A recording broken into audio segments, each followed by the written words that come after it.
Hello, मैं हूँ धीरज और I welcome all of you in this session. और इस सेशन में हमें पढ़ना है question number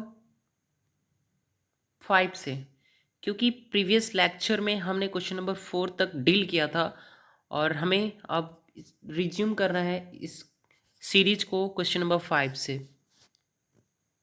so I hope that you all are fine and fantastic and you are active to learn new things. So question number 5 है, the cabin crew advised that every passenger fasten his belt, his seat belt. Okay, और last option है no error. एक चीज़ आप जान लो कि जब कभी भी adjective adjective plus en equal to क्या बनता है, वो वर्ब बन जाता है। क्या बनेगा, वो वर्ब बन जाएगा। जैसे कि फास्ट है, जब इसमें en लगाएंगे तो फास्टन हो जाएगा और ये क्या बन गया अब वर्ब। अगर केवल फास्ट रहता तो एडजेक्टिव रहता, लेकिन en लगाने से अब वो क्या बन गया, वर्ब बन गया। कई नाउन्स ऐसे होते हैं जिनके पहले en लगाने पे वो क्या बनता है, वर्ब बनता है। ओके, और कुछ एडजेक्टिव्स ऐसे होते हैं जिनके अंत में en लगाने पर वो वर्ब बन जाता है। ओके, तो उसी तरीके का ये एडजेक्टिव है क्या, फासिन। ये फासिन अब ये क्या हो गया, वर्ब हो गया। अब बात किसकी करी जा रही है कि the cabin crew advised, advised है यानी कि सलाह है। और कैसा सलाह है, इनडायरेक्ट सलाह है, इनडायरेक्ट ऑर्डर है, इनडायरेक्ट सजेशन है, इनडायरेक्ट रिक्वायरमेंट है। तो ये क्या है, एवरी पैसेंजर को देख के लोग सोचेंगे पता है क्या, कि जब सब्जेक्ट सिंगुलर है तो वर्ब भी सिंगुलर होना चाहिए ना। तो इस फासिन को फासिन्स में चेंज करेंगे, जो कि बिल्कुल गलत होगा। क्या होगा, बिल्कुल गलत होगा। क्यों, क्योंकि ये सेंटेंस किसके बारे में बात कर रहा है, इनडायरेक्ट ऑर्डर के बारे में। तो इनडायरेक्ट ऑर्डर के बारे में जब भी बात करें तो हमें क्या यूज़ करना होता है, base form.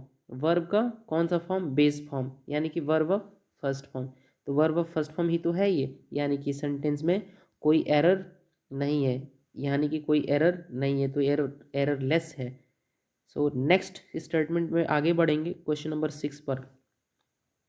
I would rather he stayed at home.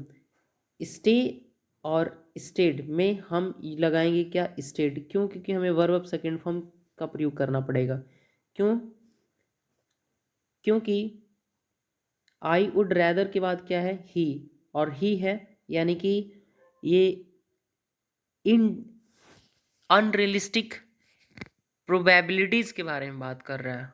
Unrealistic imaginations oblique इम्प्रोबेबिलिटीज़ की बात कर रहा है, इसीलिए हम कौन सी फॉर्म यूज़ करेंगे, वर्ब ऑफ सेकेंड फॉर्म का यूज़ करेंगे। आई होप कि एक एक्सप्लेनेशन आपको क्लियर हुआ होगा।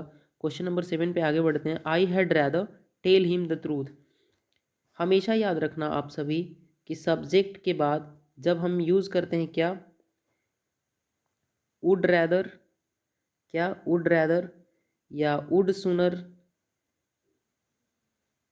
या वुड बेटर।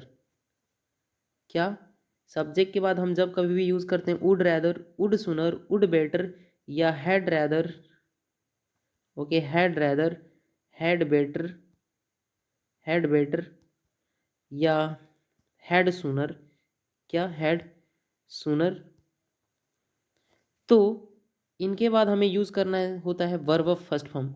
कौन सा form, verb of first form का यूज़ करना होता है। जब इनके बाद दूसरी क्रिया आती है तो देन लगा के हम क्या करेंगे, हम यहाँ पे देन लगा के फिर वर्ब ऑफ फर्स्ट फॉर्म का ही यूज़ करते हैं। ओके, तो ये जितने भी वर्ड, अगर हम इन तीनों में 6 ये वर्ड्स लिखे गए हैं, 6 हेल्पिंग वर्ब्स, तो हम बात करें कि would rather, would better, would सुनर का अर्थ क्या है, तो ये हमेशा केवल एडवाइस के बारे में बात करेगा, ये एडवाइस दे रहा होगा। लेकिन हैड रैदर, हैड बेटर और हैड सुनर ये एडवाइस के साथ साथ थ्रीट भी देता है। क्या देगा, थ्रीट भी देगा, यानी कि ये इसका डबल मीनिंग होता है, एडवाइस के साथ साथ थ्रीट भी देगा। लेकिन वुड रैदर, वुड बेटर और वुड सुनर केवल एडवाइस के बारे में बात करता है। ओके, तो आई होप कि आपको कुछ चीज़ें क्लियर हुई होंगी। और इन सारे ही वर्ब्स, एडवर्ब्स के साथ हमें क्या यूज़ करना होता है, verb of first form. So I hope कि ये सारी चीज़ें आपको क्लियर हुआ होगा। नेक्स्ट पे आगे बढ़ता है, इसीलिए इस सेंटेंस को देख ले कि I had rather tell him the truth, इसमें नो एरर है।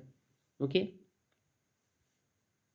Question number 8, the staff demanded that they be paid the Diwali bonus, इसमें कोई एरर नहीं है। क्यों? क्योंकि वो ऑर्डर वो क्या कर रहे हैं, उनकी रिक्वायरमेंट है। और कैसी रिक्वायरमेंट है? तो इनडायरेक्ट रिक्वायरमेंट है, और इनडायरेक्ट रिक्वायरमेंट है तो हमें कौन सी फॉर्म यूज़ करना पड़ेगा? बेस फॉर्म वर्ब का, और बी बेस फॉर्म ही तो है, बी बेस फॉर्म ही तो है, बेस फॉर्म ही तो है। ओके,